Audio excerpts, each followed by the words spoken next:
In this video, I'm going to show you real quick how to use the parking brake on a 2021 Mazda 3 and newer Mazda vehicles. What you're going to do is you're going to look towards the center console.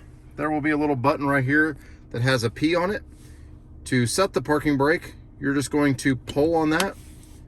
You'll see it flash a couple times and then go solid. And then on the dash, you'll actually see where it says park now.